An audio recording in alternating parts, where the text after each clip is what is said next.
谁啊？潘子，小三爷，小三爷，我可算找着你了。小三爷，你没事吧？我没事，我没事。小三爷，对不起，都是我不好，我对不住三爷啊，我没照顾好你。找着就好，找着就好。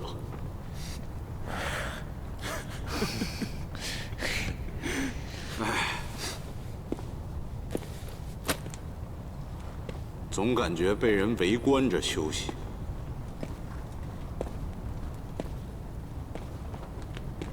顺子，你再跟我好好讲讲，当时三爷告诉你这句话的时候是什么情况？要不然的话，只有这一句话实在是太笼统了，根本不知道从哪儿开始想。大概是1个月以前，我也是带一批客人上山，没有你们上的那么厉害，也就是四处走走，看看雪山啥的。三爷当时就混在其中。后来在山上过夜的时候，他突然把我叫出去，神神秘秘的，然后跟我说，要我在大概这个时间，在山脚下等一个叫吴邪的人，然后把他们带上山。他说，只要把你们带到他面前，他就给我一大笔钱。也就是在那个时候，他跟我说的那句话。啊，对了，他还专门强调，只要是你，一听就懂。孙子，他真是这么说的？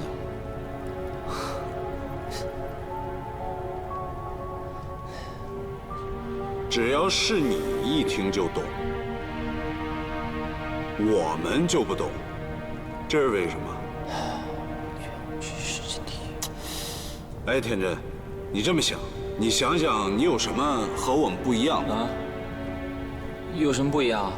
你探学，我不；你贪财，我也不。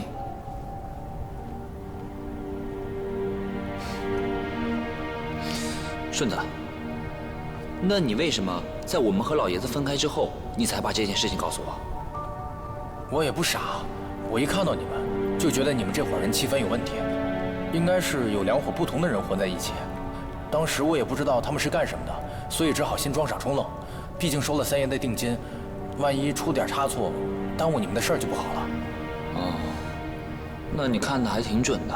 我怎么觉得没这么简单呢？怎么感觉你好像是三爷的人啊？哎，你是不是还有别的消息啊？这山里啊，古时候传说可多了，我们碰到的怪事儿也多了，每年怀着各种各样目的进山的人也多了。你要说不知道吧，总归是知道一些的。所以，我一看到你们往山里走，就大概猜出你们是干什么的了。要不是有三爷嘱咐啊，当初在山腰雪崩的时候，我就不会让你们再往前走了。又一个间谍。胖哥，我是个实在人，就不说虚的了。三爷答应给我的数目，够我过2辈子了，所以我无论如何都得把你们带到他面前。你们还是赶紧想想那句话到底什么意思吧。这句话只有我能听得懂，你们都听不懂。这说明这句话，它肯定不是它的字面意思。这句话是这个字音的谐音。这句话是杭州方言。你三叔这招高啊，用杭州话传递消息。玄武聚尸之地，怎么讲？言哦，去岁之地，是吧？你说的好奇怪啊！我又不懂杭州话，但是这个玄武聚尸之地，你就像你说的，干我们这行吧，我们一下一听玄武聚尸就往风水那边走，琢磨不了别的。哎，对，潘子，你在杭州也待那么多年了，你怎么就没想到啊？我脑子不行啊！我脑子行的话，你说那么危险的事儿，三爷还用亲力亲为吗？就三爷那些事儿，我都整不明白。好了，你别操心了。三爷啊是老江湖了，命硬得很，就算要出事儿的话，也不会等到现在才出事儿。我们现在就顾好我们自己就行了。咱们现在是被你三叔牵着鼻子走，他能给出这线索，说明他知道的比咱们多。燕我七岁子弟，这也不是他平时说话的腔调啊，听起来更像是某本古籍里的句子。我怀疑啊，我三叔之前去西沙的目的，就是为了去拿那里的资料。而且阿宁他们的目的地也不是海底墓，而是云顶天宫。那阿宁在海底墓单独行动，会不会和你三叔一样，也得到了云顶天宫的关键信息啊？不会吧？他要是能拿到关键信息的话，那还需要您扔了，我那已经扔了，真扔了。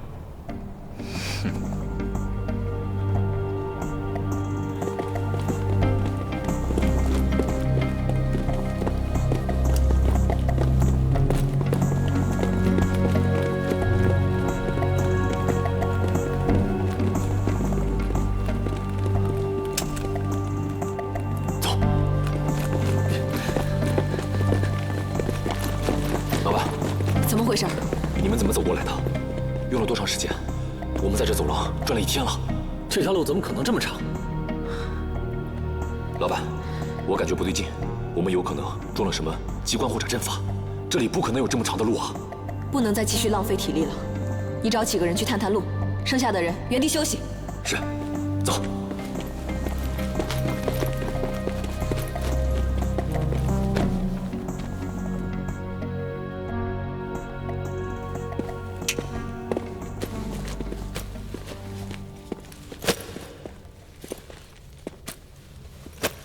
怎么睡了这么久？快把他衣服解开！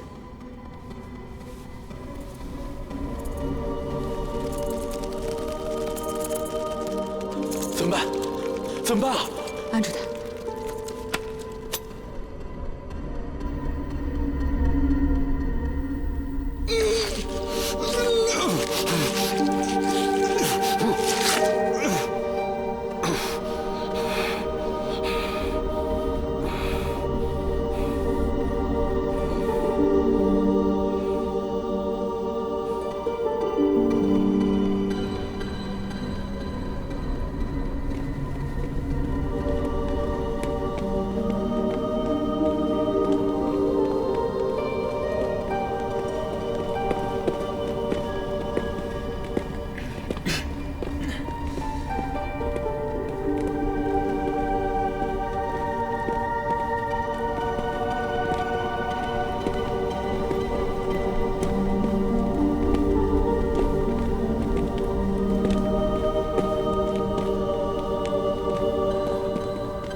三叔让我们顺着水走，现在水已经没有了，怎么办？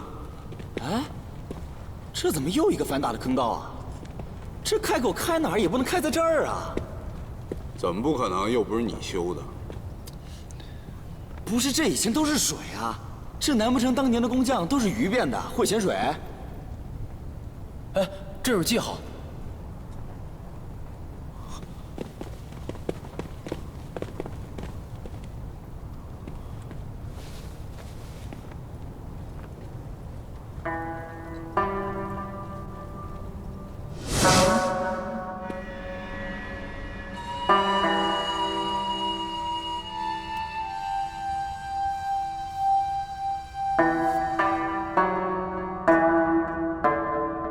我想起来了，田震，这符号咱们在哪儿见过？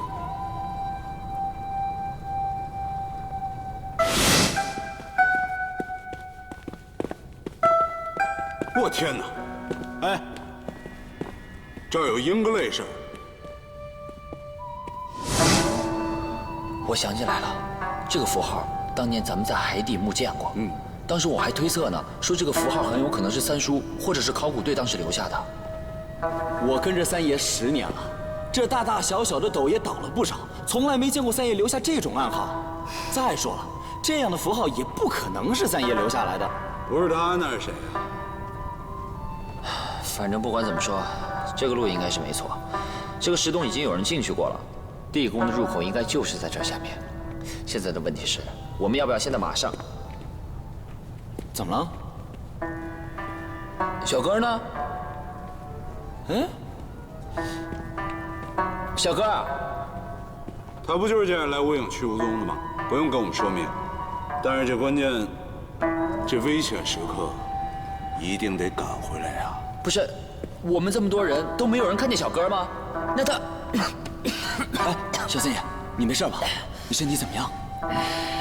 祖师爷保佑，等弟子摸金回来，一定给您封个大红包。你还有祖师爷呢？谁呀？曹操。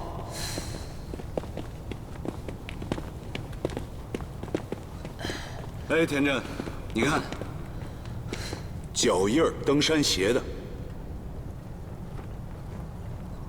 我天哪，有多少人比咱们先到了？啊，快走，赶紧的！快，走走。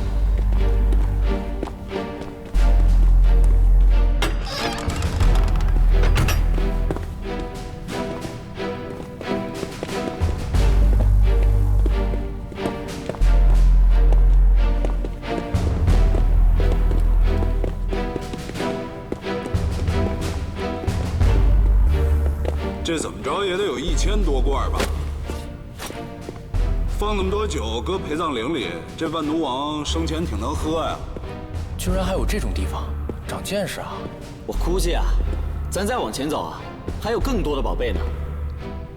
大金国从北宋抢的宝贝，有一部分在成吉思汗手里，还有一部分都在这墓里呢。哼，你别想太美。南宋进贡都是绫罗绸缎，不经放到这儿早就烂到家了。所以你还是考虑考虑眼前的利益吧。啥眼前利益啊？你看这破酒缸啊，制作多粗糙啊！这送给腌咸菜的他们都不要。哼。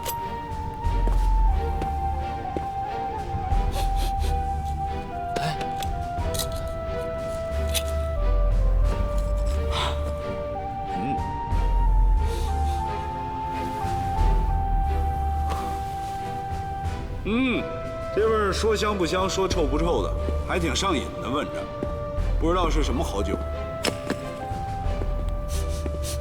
哦，嚯，这水分都没了。这半缸酒可是酒的精华所在。这玩意儿有保质期没有啊？这你就不懂了。窖藏酒有什么保质期啊？放几千年都不会坏，而且几千年那种酒糟啊，吃下去还能长生不老。你只要在河南古墓挖出一大批酒来，那3000年的酒，那一掀开，那酒香熏倒一大片，你都不知道。哎，胖子，干嘛？你疯了？这古墓里的东西也敢吃？你不怕你吃了死了？哎，没事儿，这顶多拉个肚子。咦，弄啥嘞？你干嘛？你们俩自己看看，里面是什么？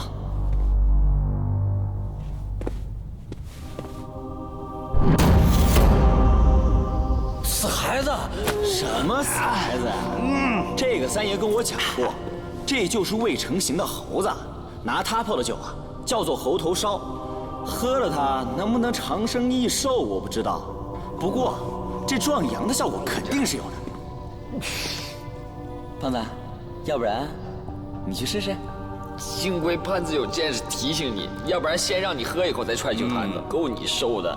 潘爷厉害，但是我喝了也没什么用啊。那你要不现在你喝一口吧，我歇好了，我要走了。往哪儿走啊？啊？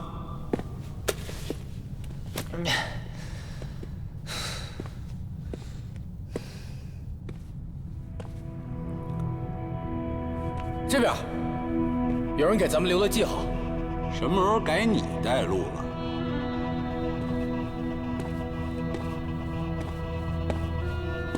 上后边去。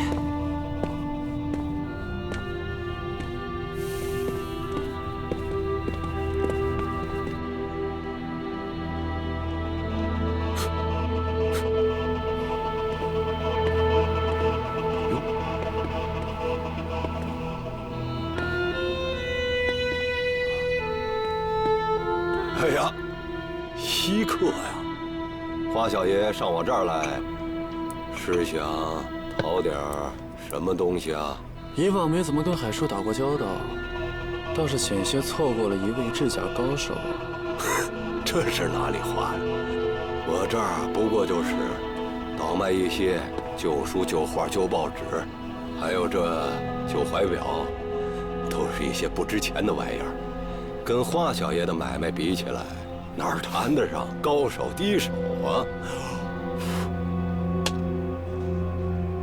海叔这是笑我没见识了。像海叔这样能把赝品做到极致的，连博物馆都认不出来，这在过去也得称呼一声大家了吧？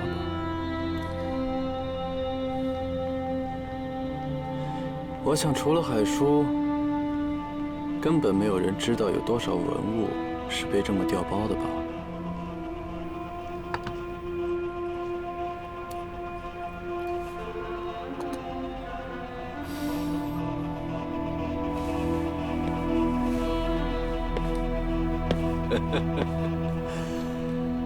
都是些小打小闹，没那么夸张。哎，对了，你这次来，吴老三还不知道吧？这件事情还有吴三省的手笔呢。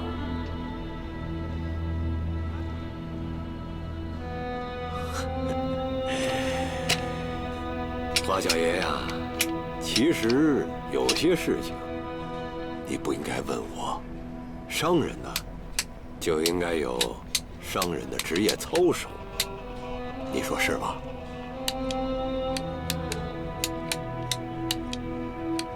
在东北也是吗？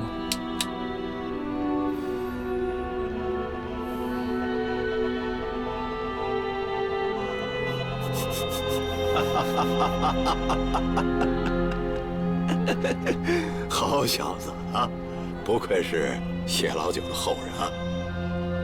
我不知道你这个消息是从哪里得到的，但是我告诉你，你想要的东西，你去找一个跟你关系更亲密的，他知道的更多，你应该去找他。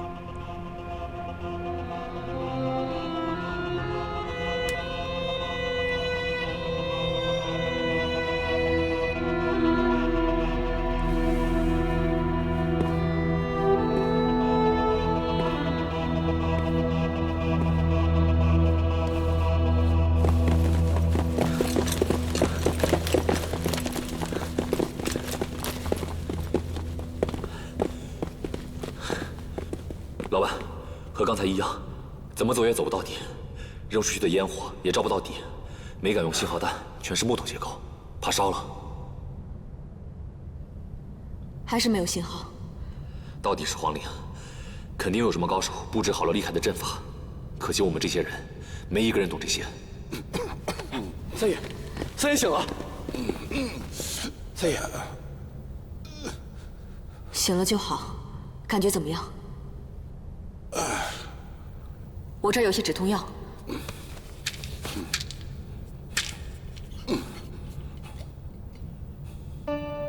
谢谢。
有风？这是自来风，俗称鬼喘气，在大漠里啊，经常出现，不过没什么危险。走。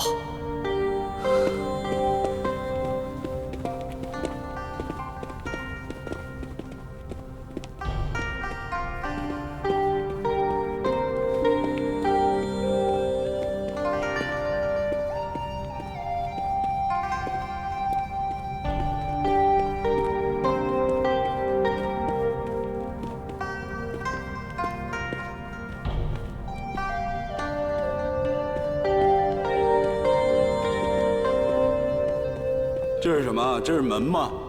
啊？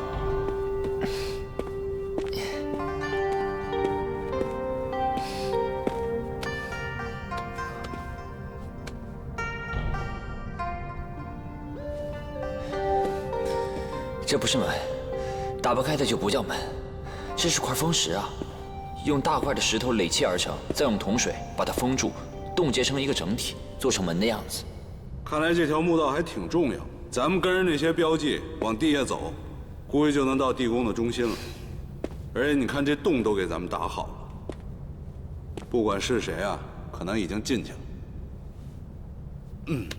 胖子，你小心点啊！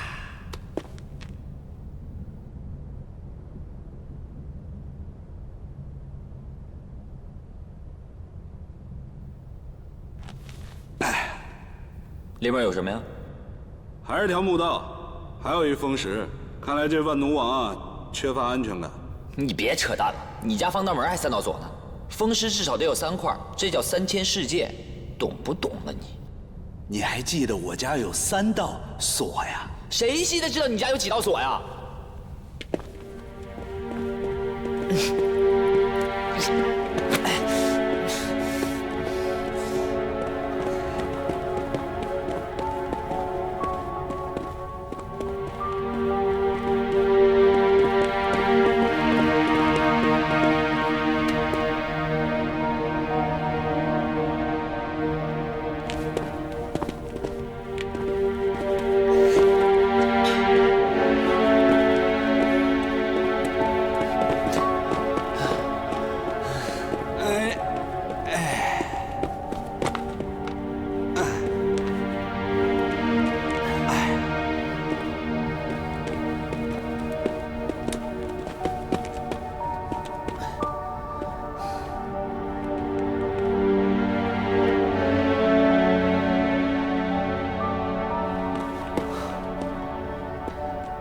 这条肯定就是主墓道了，直通到果殿的直道，整个地宫的中轴线。不然的话，他没有理由修得如此华丽。那快过去看看吧，看看有没有之前的标记。走。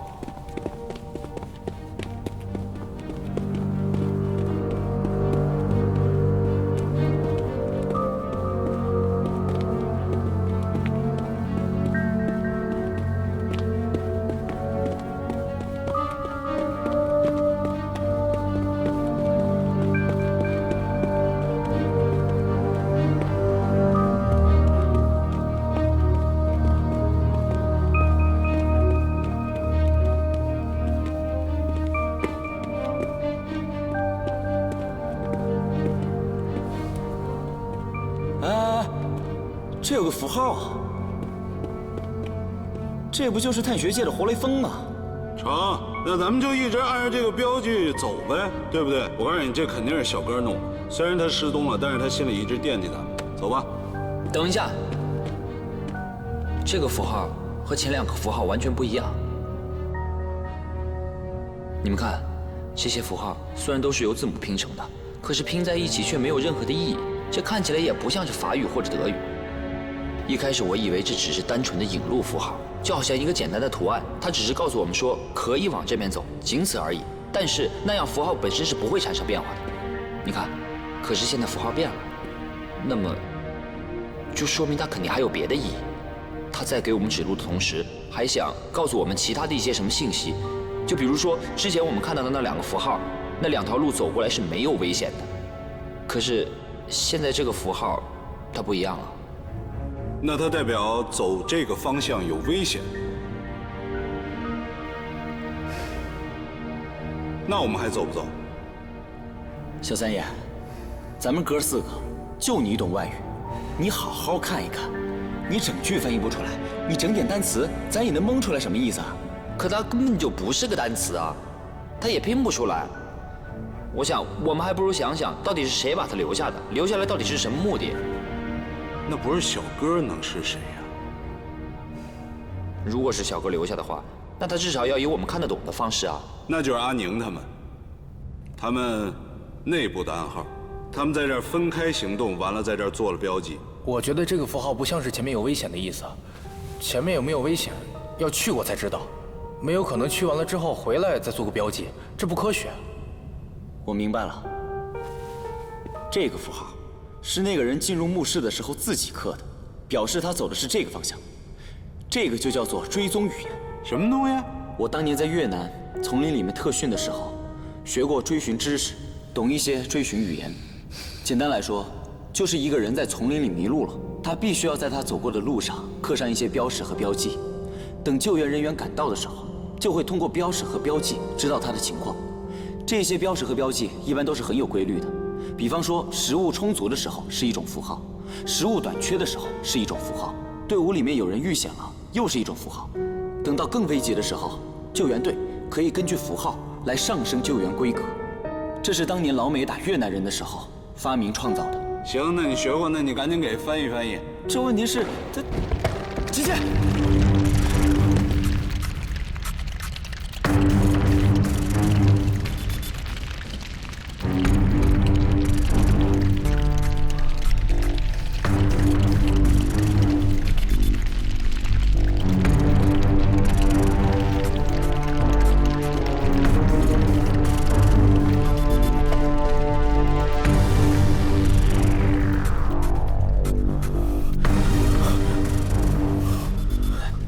那个东西怎么过去的？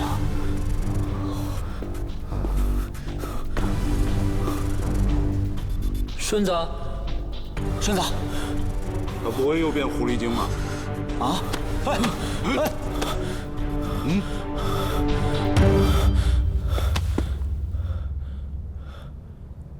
我以为你又要突变了呢。你怎么了？我刚才能清楚地听到你们的声音还有动静，可我就是没法动弹。我脑海中一直有一个声音干扰我，我想清醒，可我就是做不到。直到他拍了我一下。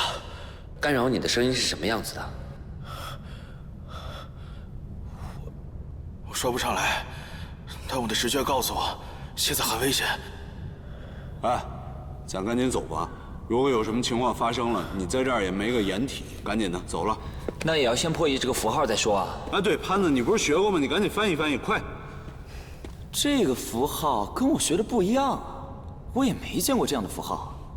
不过这种暗号的变化，是不是说明那个人崴脚了？不是，如果要这样的话，那不是小哥，那这留下符号的人心里可就太没底了。那咱们不就是忙着跟着瞎子走路吗？照我说呀，咱在这聊半天根本什么用都没有，因为这个符号根本就不是留给咱的。要我说呀，咱就自己走自己的路，不就探个路吗？有什么大不了的？你早说呀！你早说了，咱就不用浪费时间在这符号上了。快走吧，还是得小心点啊。这墓道里很可能有流矢和翻版的机关。行，走了。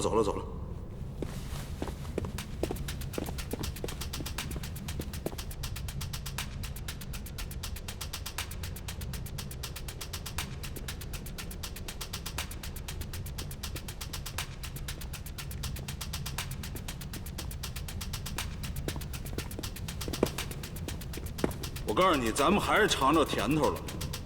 就算是有机关，也被他们先行的给破坏了。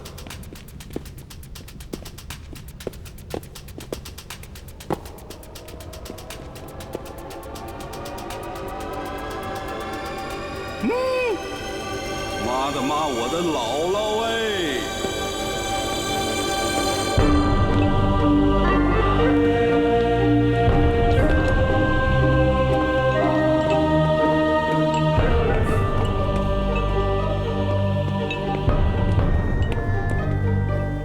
说什么来着？啊！我说什么来着？我说什么来着？啊！南宋的岁贡，女真的国库，这下发财了！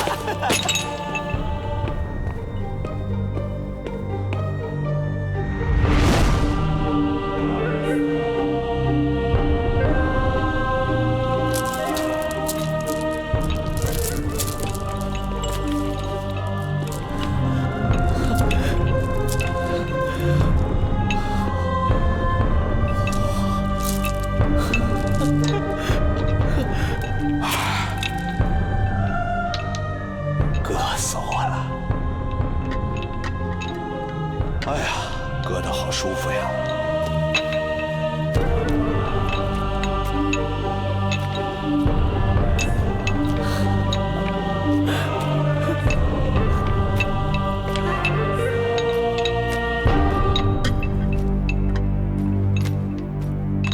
孙子，你看什么呢？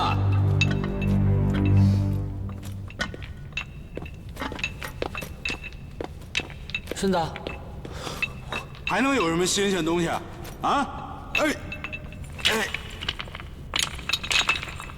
哎，哎。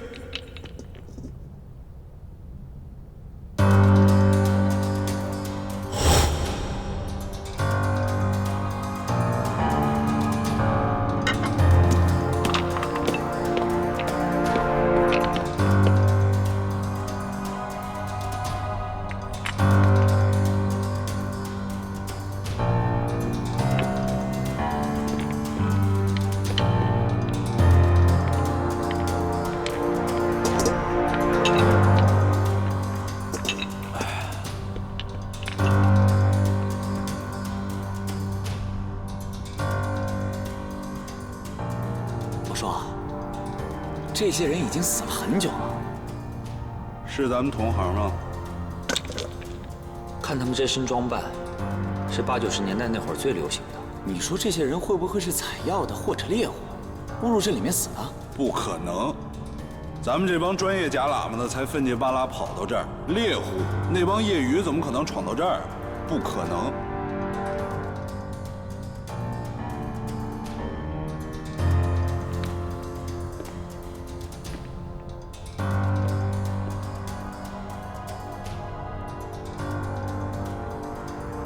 你小心点儿。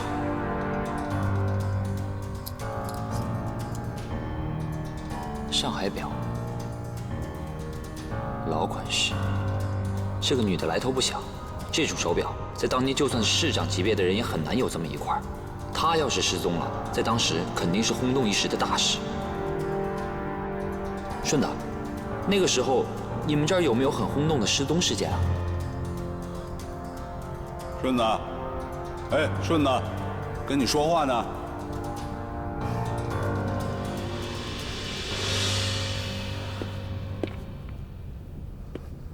顺子，顺子，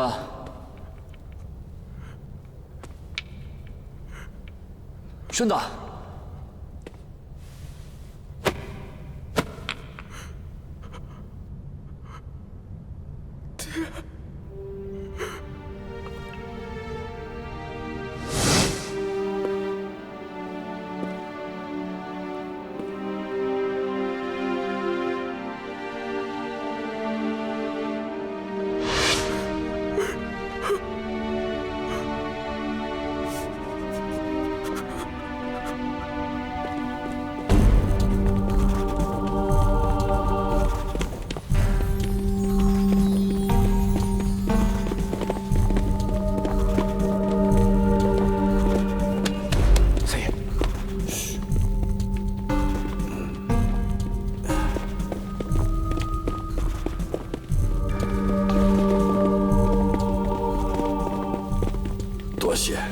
不用。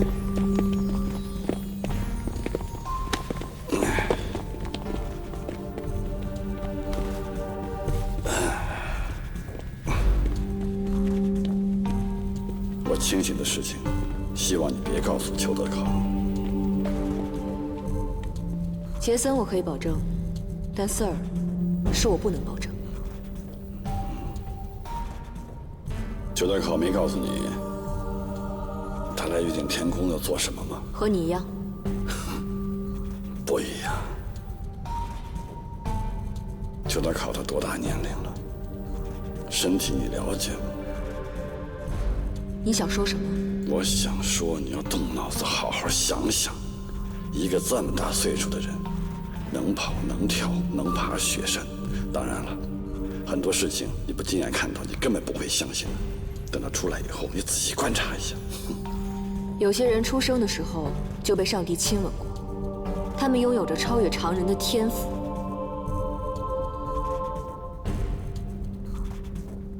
亲吻他的不是上帝，是魔鬼。古墓的魔鬼。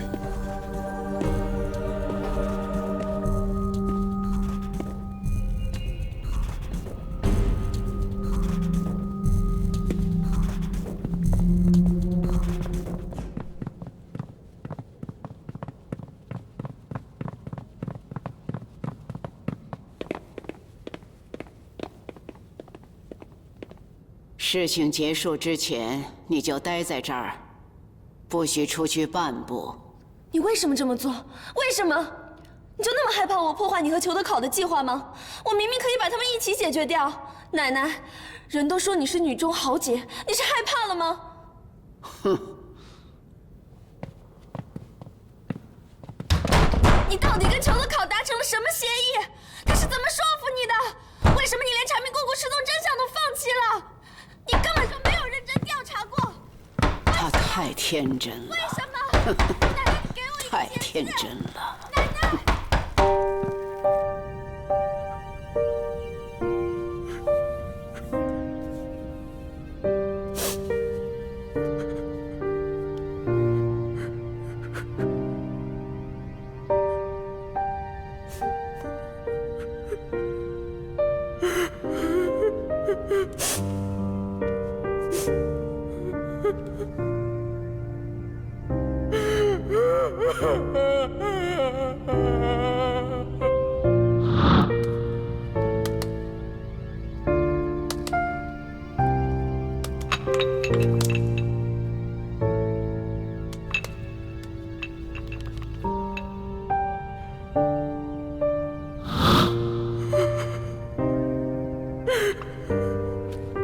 顺子，你的心情我理解。我们家老爷子去的也早，但是老天多眷顾你啊！啊，让我们引你到这儿来，找着你父亲。所以啊，你就别理他那头发了，等你理好了，一根儿都不剩了。哎，谢谢。顺子，节哀啊！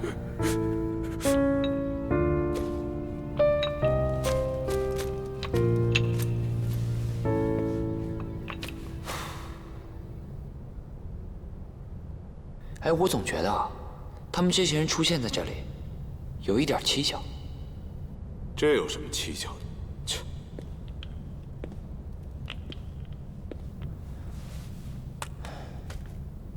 哎，你看啊，顺子的父亲就不说了，是他们的向导。那剩下这些人呢？他们也是在不适宜进山的时候，非要进到这里的，那就说明，他们肯定不是普通的游客。这还不蹊跷吗？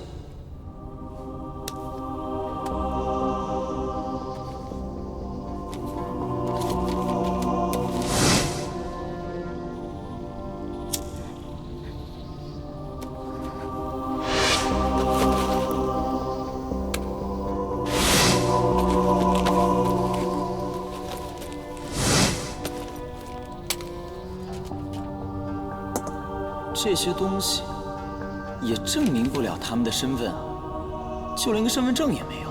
但是你们偷的这些东西全啊，凭着这些东西肯定能出去。那他们怎么出不去啊？你不觉得很奇怪吗？不管怎么样，他们本来是有能力出去的，要死也应该死在出去的路上。可是他们就这么在这儿坐着，在这儿坐着就好像是等死。他们是不是舍不得这些宝财呀？别胡说！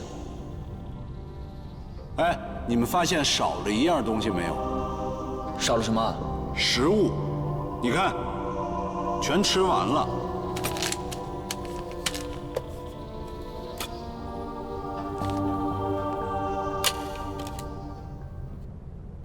他们不是意外死亡的。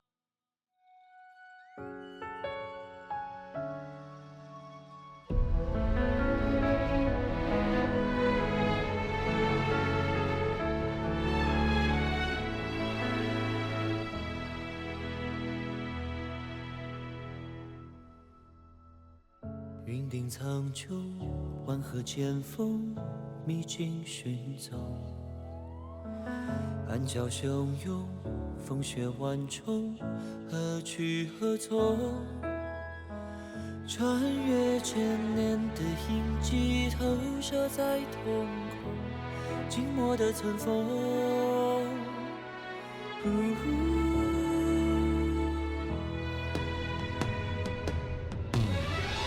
追着云，追着风，一路竟忘了自己怎么抵达。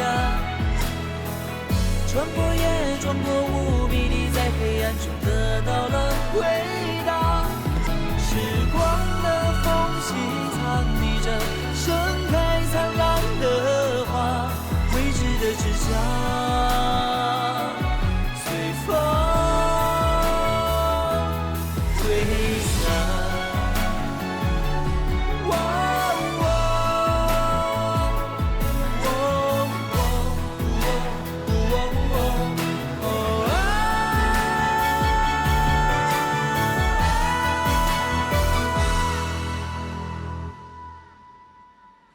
追着云，追着风，一路竟忘了自己怎么抵达。穿过夜，穿过雾，迷离在黑暗中得到了回答。时光的缝隙藏匿着盛开灿烂